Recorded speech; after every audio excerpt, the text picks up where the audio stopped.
ప్రియ స్నేహితులారా, నేటి ఉదయకాలపు వాక్య ధ్యానంలోకి స్వాగతం తెలియజేస్తున్నాను.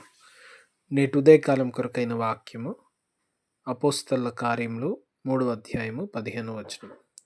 జీవాధిపతిని మీరు చంపితిరి గాని దేవుడు ఆయనను మృతుల్లో నుండి లేపెను, దానికి మేము సాక్షులము. You killed the author of life, but God raised him from the dead and we are the witnesses. ప్రార్థన చేసుకుందాం. కనికరం గల ప్రభువా, వాక్యం ద్వారా మాట్లాడుతూ మమ్మల్ని బలపరచమని యేసు నామమున ప్రార్థించి వేడుకుంటున్నాం తండ్రి, ఆమెన్. యేసు ప్రభుల వారు జీవాధిపతి అని అపోస్తులు సాక్ష్యము తెలియజేస్తున్నారు. జీవాధిపతి, జీవమునకు అధిపతి అని తెలుగులో తర్జుమా చేసినారు గ్రీక్ భాషలో నుండి. ఇంగ్లీష్లో ఆథర్ ఆఫ్ లైఫ్. ఆథర్ అంటే రచయిత, ప్రారంభించేటువంటి వాడు, ఒక పాత్రను పుట్టించేటువంటి వారు. యేసు ప్రభుల వారు చరిత్ర మధ్యలో వచ్చినటువంటి నరుడుగా, ఆయన మనిషి కదా అని అనేక విమర్శలు చేసేటువంటి ఈ రోజుల్లో దేవుని వాక్యం ఇక్కడ స్పష్టంగా చెప్తోంది. సృష్టి ఆది నుండి ఉన్న దేవుడు, ఆయన చరిత్రలో వచ్చిన వ్యక్తి కాదు. సృష్టి ఆది నుంచి ఉన్నటువంటి దేవుడు. కలిగినవన్నీ ఆయన వల్ల కలిగినవి. ఆయన లేకుండా ఏది కలిగి ఉండలేదు. కనుక సృష్టిలో ప్రారంభం నుంచి ఉన్నటువంటి దేవుడు, సృష్టి ప్రారంభం నుంచి ఉన్న యేసుప్రభుల వారు ఈ కాలమందు నరుల రక్షణ కొరకు భూమి మీద నరావతారిగా వచ్చినారు. అపోస్తలులు ఇక్కడ ఉన్నవారికి తెలియజేస్తున్న ఒక మాట ఏంటంటే, మీరు మనిషి అని పొరపడ్డారు. ఎందుకంటే మీలో విశ్వాసం లేదు కనుక, మీలో నిరీక్షణ లేదు, మీరు ఆయన శక్తిని రుచి చూడలేదు, మీకు వ్యక్తిగత అనుభవం లేదు కనుక యేసుప్రభుల వారిని మనిషి అనుకున్నారు. యేసుప్రభుల వారు నజరేతులో నుంచి ఒక వ్యక్తి అనుకున్నారు.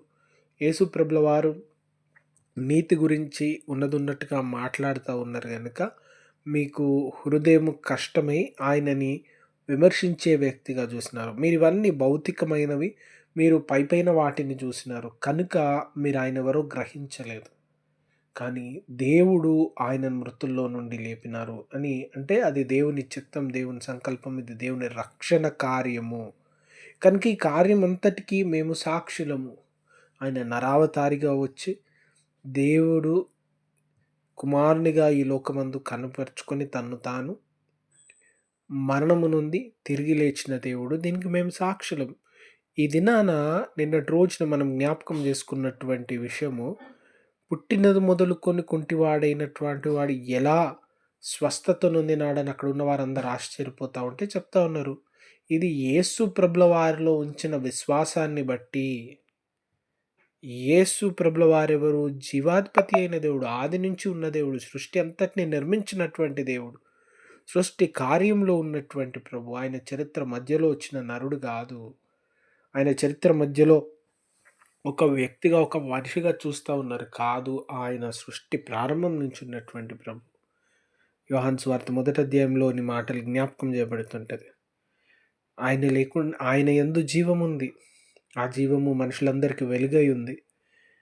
కలిగినది ఏది ఆయన లేకుండా కలగలేదు. కలిగినవన్నీ ఆయన వల్ల కలిగినవి. యోహాను సువార్తలో పదే పదే ఆయన గురించి చెప్తా ఉన్నారు. ఆయనకు వేరుగా ఉండి, నాకు వేరుగా ఉండి మీరు ఏమీ చేయలేరు, మీరు నాలో ఉంటే జీవం.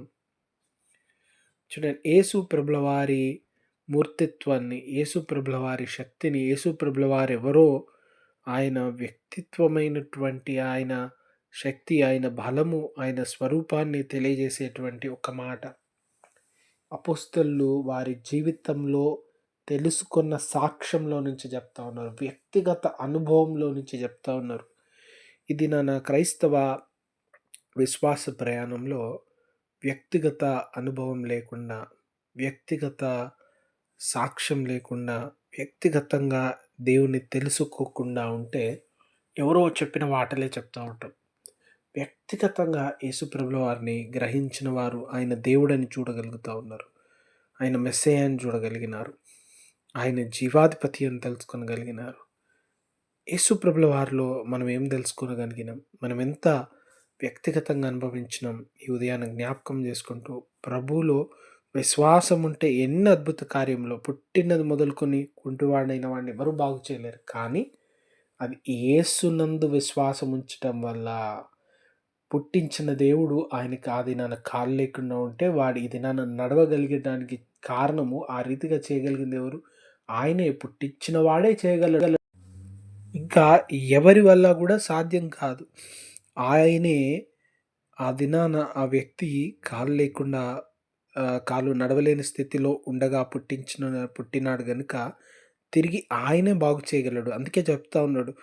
వీడికి చేసిన వాడే తిరిగి బాగు చేయగలడు. నిన్ను నన్ను చేసిన దేవుడే మన జీవితంలో ప్రతి సమస్య నుంచి విడుదలనివ్వగలడు. మనల్ని బాగు చేయగలడు. కనుక ఆయనలో విశ్వాసం ఉండి ఎదిగే కృపా దీవెన దేవుడు మనకు దయచేయను గాక. ఆమేన్.